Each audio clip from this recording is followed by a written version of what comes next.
I want to thank you for coming out tonight. Events like tonight are not possible unless you have a devoted and passionate group of citizens. I want to recognize those on the committee that started this. And we got started about 2 weeks ago. It has been a lot of work, a lot of effort. Gary Coates is the co-chair here. Gary, stand up, please. Save the applause till the end. Eric Stutz is right here. Eric is our media coordinator. Randy and Crystal Foster is at the back.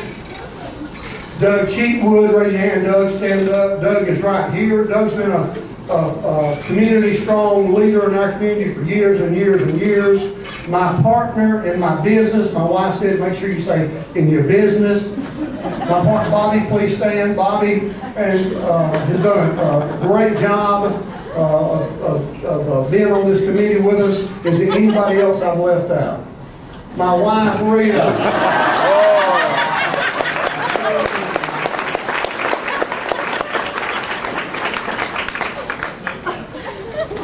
If anybody has another bedroom, I can go home with you tonight. She's had a tough week helping me this week. She's been fantastic, wonderful. This committee has been great. Eric has done a great job with a PowerPoint, and I appreciate that. Gary's been wonderful getting information together. We would like to thank the Spartanburg Herald-Journal for being here tonight, guys. We appreciate y'all being here. News Channel 7, maybe here, give them a big round of applause. They gave us a great article today that made it possible. Most of you that know me know I've been involved in my community for many years, and you always wonder, I taught for 20 years, you always wonder, when you have a meeting, will they show up? And tonight you have exceeded our expectations. I apologize to you, we only run off 100 handout sheets. I thought that might be too many. It was not the fact that I thought that you weren't concerned, it was the fact that I thought we didn't have enough lead time to get this accomplished. So with that in mind, I want to make a few more comments, and we're going to then show you something.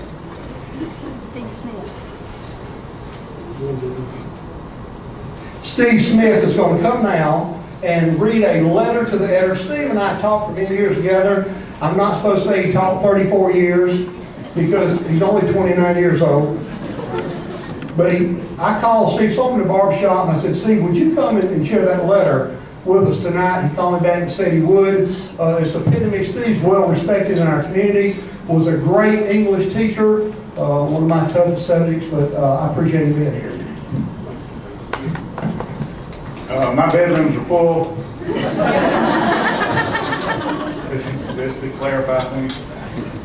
I've edited and shortened some things, so I won't read that whole letter. You guys can pick that up. But a number of years ago, I was here as Bowling Springs began to outgrow the facility we're now in. The school board began to entertain the idea of building a new high school. There was some consideration given at that time to building a central high school between Bowling Springs and Chesney that would combine both schools.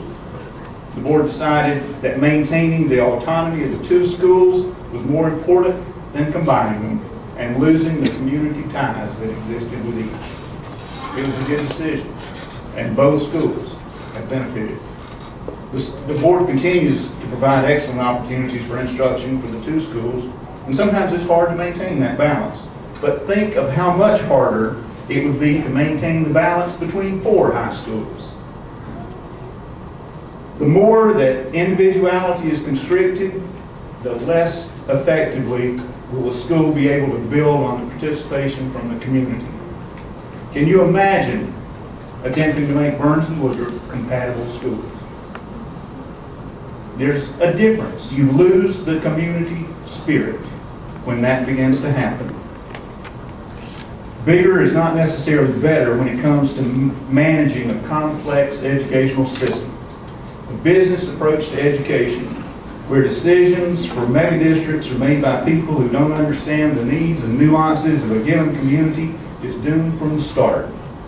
Saving a few dollars is not worth sacrificing community ties that schools need in order to instill the values and ideals that benefit that community and its future citizens. If we want to adopt true business principles Perhaps we can ship our kids off to China, have them programmed, and then plug them into the dwindling job markets that are here. We don't need that kind of business.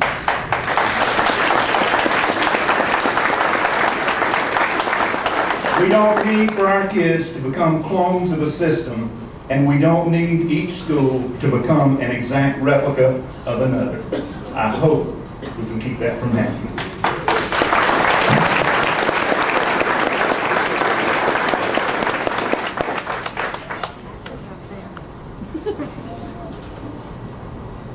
The hometown news, what's our reputation from hometown news?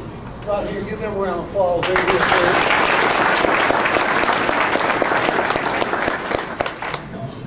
Folks, you don't realize how important it is to get the news out. It's important that we know where to come to, how to meet, but it's also important that they get the news out that we had a great crowd here. And I saw somebody from the Herald-Journal counting, so tomorrow you'll be able to get up to any we had. We had a great crowd out and we're pleased with that. This is our first meeting. We have some Woodruff representatives here tonight. Two ladies right here. Both of them wrote letters to the editor. They came to see what it's about. SOLVE will support our local voice in education. And we started saying, what can we do to ensure that our kids aren't treated just like numbers? That our kids aren't viewed with just a dollar mark in mind. That our students are in schools, for one thing, the priority is to get a great education, but also get a lot of input from our great superintendents, our principals, our assistant principals, our teachers, and that's with your involvement, parents, to be able to be here, and that's why we want that. Why we're here tonight, why am I concerned about our school district when my own children have graduated? The reason why you and I are both here tonight is because we believe that education is the responsibility and concern of all citizens. If you don't believe that, look at all the districts represented here tonight. Whether our children are currently in public school or not, if we don't have an educated workforce, the new industry and job opportunities will bypass our community, our county, and our state. I'm going to ad-lib some tonight and get away, and my wife gets terrified when I do that. But BMW doesn't come here and expand because they don't have a good workforce to choose from. And that's because of you parents and the children that you sent through. Every child that drops out of school will eventually become our child, because it'll be your tax dollars and my tax dollars that will help to support them. It's not hard for us to understand that education must be our concern. You want the very best for your children. You work hard to ensure they're well-fed, well-clothed. You lead them in their spiritual life.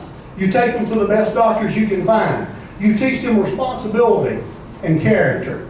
You know, I look around tonight and I see responsibility and character just everywhere in this room. That you took the time out of schedules when you could have been anywhere else, and you said education for our local school districts is the most important thing in my life right now.